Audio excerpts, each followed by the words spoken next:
হ্যাঁ, ওষুধ আছে হ্যাঁ। বন্ধুরা, আরেকটু বলছি, এখানে এই যে বৃক্ষ পূজা, কারণ প্রকৃতিকে পূজা দেওয়া, এটা সনাতন ধর্মাবলম্বীরা এই যে বৃক্ষ পূজা প্রদান করে। এখানে আপনারা দেখতে পাচ্ছেন যে এখানে যে মোমবাতি প্রজ্বলনের মাধ্যমে এবং ভোগ প্রদানের মাধ্যমে এখানে পূজা অর্চনা করা হয়। আপনারা দেখতে পাচ্ছেন এখানে মাটির চুলা, অনেক সময় তারা এখানে প্রসাদ তৈরি করে বিভিন্নভাবে, আমরা জানি। আর এখানে আমরা দেখা পেয়ে গেলাম এখানকার যিনি এখন এই রক্ষণাবেক্ষণের যিনি দায়িত্বে আছে, উনি এখন দায়িত্বে সামনে দিয়ে আছেন। আপনার নামটা যদি একটু বলেন। আব্দুল রাজ্জাক। আচ্ছা, আপনি কি এখানে মন্দিরের এই মানে দেখাশোনার জন্য জাদু দেন? এটা কি আপনাকে কমিটির পক্ষ থেকে জাদু দেওয়ার জন্য নির্দেশনা দেওয়া আছে, নাকি আপনি নিজে থেকেই করছেন? নিজের থেকে আমি যে কোনোভাবে আমি আসি, পুরো জায়গার কোনো শান্তিজনক খেয়াল নেই, আমি যে কোনোভাবে করতে থাকি, তখন আমি থাকতাম।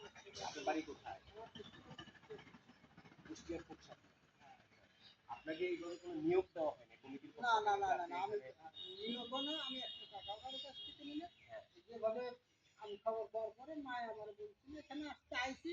আমি 11 বা 12 বছর শান্তি বলে আসি, এই কিছুদিন এখানে থাকি, কাজ কাম করি বাইরে, ঝাড়ু দিই। আপনি মানে রাত্রেও এখানেই থাকেন? রাত্রে এখানে থাকি, কিন্তু আমি কারোর কাছে একটা টাকা নিই। আপনি একাই থাকেন? একাই। কোনো ভয় ভীতি, কোনো ভয় ভীতির হিসাব, এটা তো মানুষের আছে কিনা আপনার ভিতরে? আছে না, এই ধরনের কোনো কিছু নেই। ভয় হচ্ছে শুধু মানুষের, যারা এই ধরনের শ্মশান বা গোরস্থানে বা এই ধরনের জায়গাতে থাকে, সেই ধরনের সিস্টেম যদি না থাকে। আপনি যে একজন আপনি তো মানে আপনার নাম অনুযায়ী যতটুকু বুঝতে পারতেছি আপনি ইসলাম ধর্মের অনুসারী, তাই না? আমি এখন আপনি যে এই যে সনাতন ধর্মের লোকজনদের মানে তাদের যে ধর্মীয় যে উপাসনালয়, মানে এক একটা মন্দির বিভিন্ন জায়গায়, এই যে এই মন্দির দুটা মন্দিরে আপনি আছেন এবং এইখানে যে সেবা দিচ্ছেন, এই ব্যাপারে এই এলাকার কোনো কেউ আপনাকে কিছু বলে বা আপনার অনুভূতিটা কি? না, আমাকে কেউ কিছু বলে না।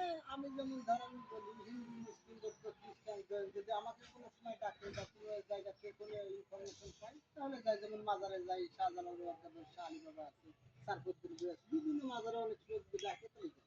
যার যার লেভেল অনুযায়ী ডাকে। এখানে আমি আসছি, আমি যখন ডাক পাওয়ার পর আমি আসছি। মানে এখানে আপনার নির্ধারিত কোনো সময় নেই যে আপনি কতদিন এখানে থাকবেন?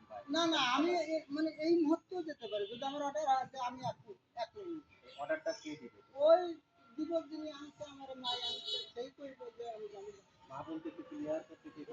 মা বলতে ক্লিয়ার আসছে যে যিনি আসছে এখানে তো পূজা করে সনাতন ধর্মের লোক, দুর্গা পূজা করে, মায়ের পূজা করে। তো মা যদি জাগ্রত না থাকে, আমরা ধরেন অনেক মানুষই আছে সারা বিশ্ব ব্রহ্মাণ্ডে, সনাতন ধর্ম, ইসলাম, বৌদ্ধ, খ্রিস্টান, জৈন,